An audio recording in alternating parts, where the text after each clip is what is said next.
Hello fellow enjoyers of the AFL, it's Matta here with another Supercoach video, and as per tradition we overreact to the match sims and we completely change our team. So this is the team that I presented last week and I look at it and it's pretty solid, apart from, obviously the rookie selections need to change, but it's been turned over quite heavily. So let's get rid of some players and I'll show you the replacements, right? So Whitfield goes for now. Travalia goes for now. Buslinger goes. Brayshaw goes. Bont goes. Jagger, unfortunate. ACL goes for now. Kako. All these dudes go. DeConing, you're cut. Berry as well. And I think that's it for now. We're gonna move Hewitt somewhere else, so he comes back in. We'll chuck him in here for now. Chuck him in the mids. So Hewitt, you stay, pal. Just redeployed. So one of the first overreactions that we're making is a young man by the name of Trent Rivers. Now I was at the game actually, the North Melbourne versus Melbourne game, and the kid was everywhere. So 68% disposal efficiency. Yeah, so it wasn't the greatest, but I think what is bodes well for him scoring wise is obviously CBAs, high marks. So he's getting around the ground and players are looking for him and looking for him to use it. 6 inside 50, so he's at the end of chains, and he just has that bit of burst and that acceleration that midfielders need. And clubs look for those type of guys, to finish off chains. So a little bit of a dive into him, right? For the reason I didn't have him, I didn't really properly consider him to this point, is we look at last year, and so his CBA games was the second half of the season. And if you look at them, they're not the best. So 92, which at this stage is only what? So it only gives him 7 points above his average. So it hasn't bumped him up too much. But now that he's getting a full preseason in the midfield, I think that helps. And look, here's the thing. If we get rid of those two outlier bad games, get rid of those two. Actually, am I on? Yeah, I'm on Supercoach. Yeah. So if we get rid of those two, and the way this season goes, being that there's the flex position and one of the spots drops out, a 103 isn't as bad, right? And as we can see by this 131 and the 143, there's a bit of a ceiling there to his games, and we like the high ceiling players in Supercoach. So I don't think he's the best pick, but I think being that he doesn't have an early buy round, and his buy round is actually a good one, it's one of the slightly later ones. If he can have a solid average and, if he can get it like a 10, a 105 maybe, that'd be pretty good. And then we can possibly trade him onto another player a bit further down the line. So say if a Sinclair drops in price because his calf, is an issue or whatever it was, that's hampering, his preseason. Maybe all of a sudden, if Rivers has a good start, we can, just sort of jump ship there. So that's the first overreacting pick we have. Now another one, now this is just a slightly more chill one, is Connor O'Sullivan, who showed, he's got a little bit of defensive chops and, had a bit of pace. I didn't watch the game, but I'm just by the accounts, by all accounts, that's what they're saying. So he comes in. Does he have job security? We'll see, in due time. But for the moment, Connor O'Sullivan's in there. In the defense, is this guy's name? What's his name? No, it's not Connor.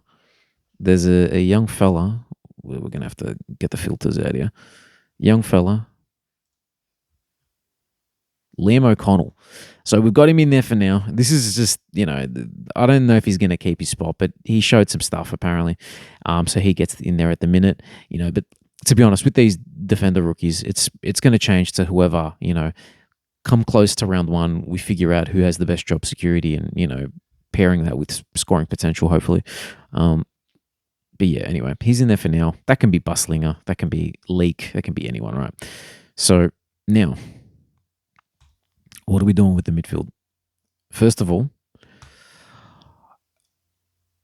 I didn't have this guy initially, but Mr. Scottfather's talking about the easy run he has to start the season. It's ridiculous, to be honest with you. Collingwood don't tag unless Perryman might just, maybe they might use him as a tagging midfielder, because he has done that in previous seasons with GWS. Who knows if that happens? But Richmond, Essendon, St Kilda, Hawthorn. Now, being that Bond is out of this team due to money purposes, right? Zach Butters is a more than capable replacement. I'd say. Well, virus protection. Come on, get out of here. All right. So Butters comes in, and we know what Butters does. He's the second most expensive midfielder. We know what he can do. Now he comes in. So that's 3 primos. If we include Oliver in that. Here's our next overreaction player. That's Will Day. And so Will Day comes in. Let's have a look. So shout out to Woodsy, by the way. You can just search a player on his page and you get all the info that you need, really. He's become like a hub for the preseason games, and it's made things very easy. All right. So first half and a couple minutes in the third. 99 AFL fantasy points, disposals, tackles, marks, goals, 6 inside 50. So he's at the end of chains again, making the impactful plays, and 14 kicks as well. So he's kicking the ball a lot as well, which is good for us super coaches. He comes in. I think we've all sort of seen what he did in that middle part of last year, and it's hard not to be impressed. So let's have a look. So looking at, here we go. So we'll start here. So 2024 started a bit mid, he came off an injury. So his first game was in round 7. Came off an injury. I remember I picked him in draft. So I don't know. It might have been a bit of a reach at the time, but I'm like, I have to pick this guy because he's one of my favorites. So I picked him in draft last year, and I waited. He came back and had 3 horrific, 2 horrific scores, and the third one not so great either. Instead of dropping him, though, I held on, thankfully. And then I was rewarded by this. And just so high, some decent ceiling scores at 142 or 130. And just consistency, over here on that middle part of the season. Now, against GWS, I don't know what happened. Did he get tagged, perhaps? I don't know. I might have to do a little bit of research on that, whether he got tagged and how he managed to get a 53. Even if you add that into his score, it's still a 108, right? So, yeah, I think it's fair to give him those first 3 games. He needed some time to just adjust to the rigors of AFL footy again. But then that 114 average, and now he's just reminded us with this little match sim. There's my next overreaction pick over there. Now in the midfield, we're going to round it out with some rookies. One was from GWS. Angove comes in. Shout out to Angove. Now the other ones, got to remember who they were. One of them was Boxshall. Boxshall comes in.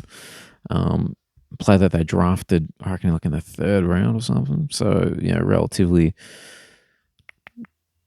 Might be a bit of value for them. Hopefully, you can get some, maybe gets a bit of game time.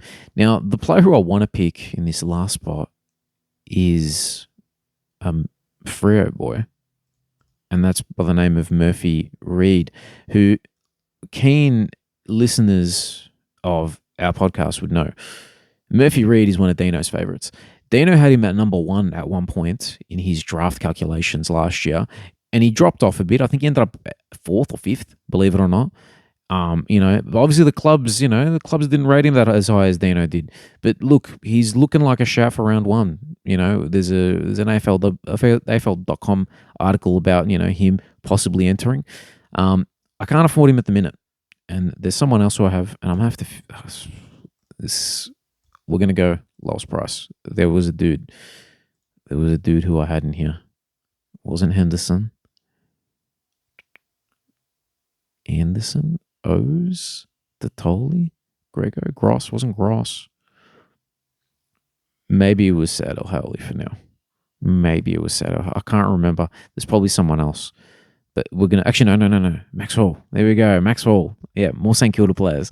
One thing that I learned I've learned over the years with SuperCoach is don't trust St Kilda players. And I always ignore that because they're always valued for some reason. So anyway, they're both in there. O'Connell's in there. There's going to be a one a little bit later, who probably spoiled by the thumbnail of this video. Now, Gawny comes in.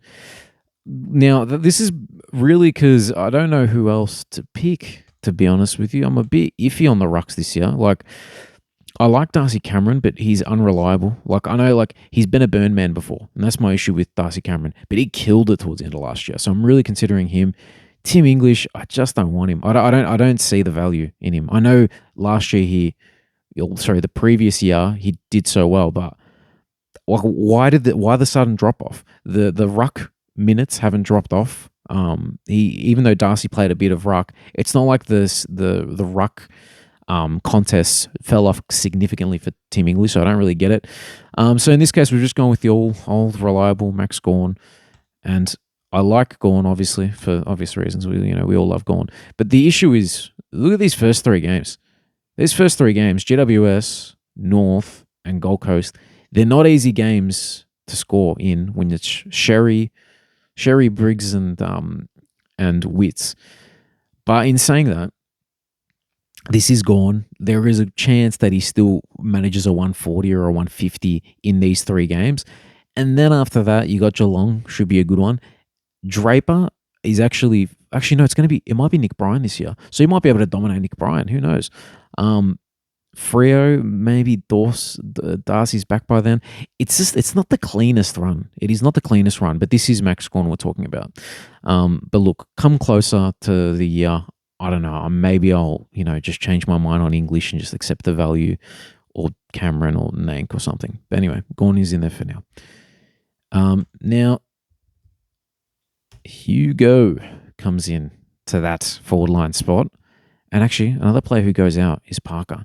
So Garcia comes in. Now let's what did Woodsy's post have to say about Hugo? 10 kicks, 13 handballs, 7 tackles. That's 85 fantasy in a full game. It's pretty solid, man. It's pretty solid. It's not like this guy's going to be a keeper. You just hope that he averages like around an 80 to 90 and then just boosts up his score, or his price rather. It becomes a solid little stepping stone for us, and that's really all we can expect from Hugo. But the opportunity is there because Philippu's out. So, this is his opportunity to show that he has, the makings of a solid AFL footballer and a solid, inside mid. So, look, we'll see what happens with him.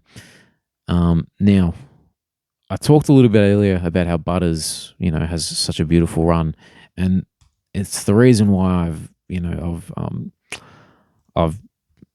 gone with the man. I've gone with Horn Francis, and it feels wrong, but I've succumbed to getting him into my team. Yeah, not really. Don't need to speak about that pick too much. And then the last one, there he is. Harry Boyd had a really good game for St Kilda once again. So he comes in, and that completes the team. Now, the interesting thing with this team now, all of a sudden, Sheasel, Sicily, Rivers are keepers at this point of the season.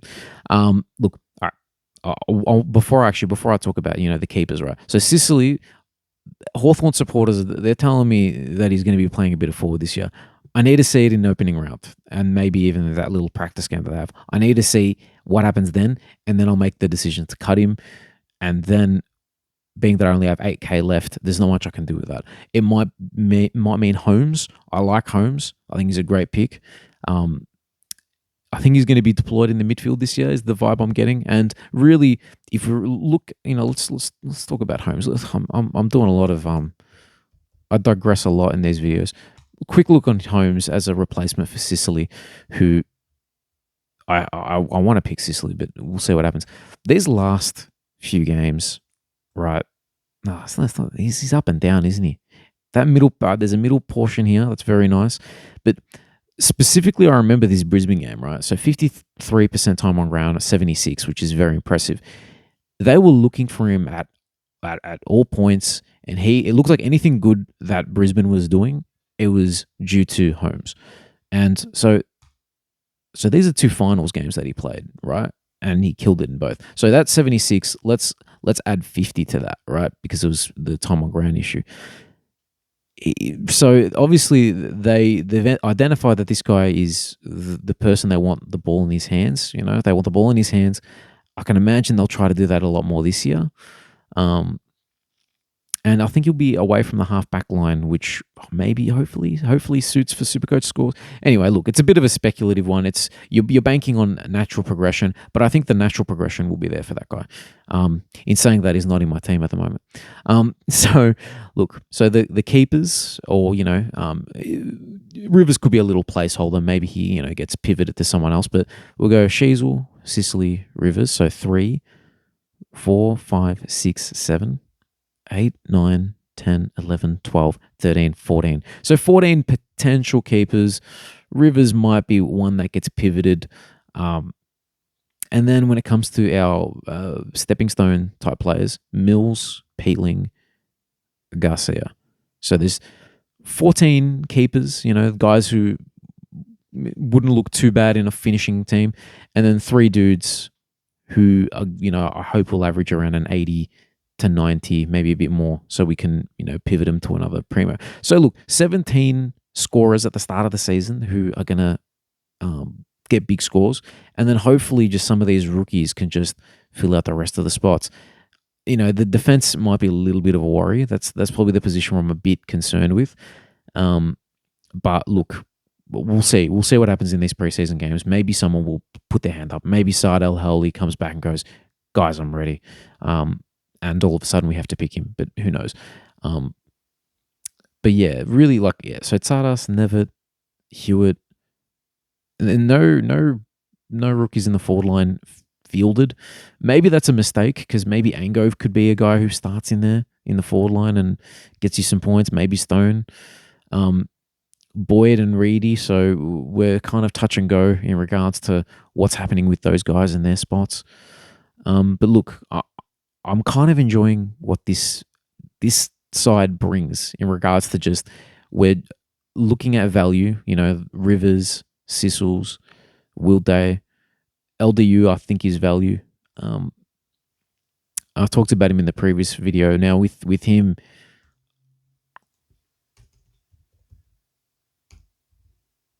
Luke Davies, Uniac, we're going to click into him. Now the thing that's interesting with LDU, and I'm going to bring up CBAs for North. Now, his CBA is the most consistent at the club. Well, apart from this little period here, it sort of tails off. Funny enough, when it tails off, that's when he actually started getting his best scores. But look, so Sheasel, we're going to go round 8 onwards, until round 22. Until round 22 with LDU.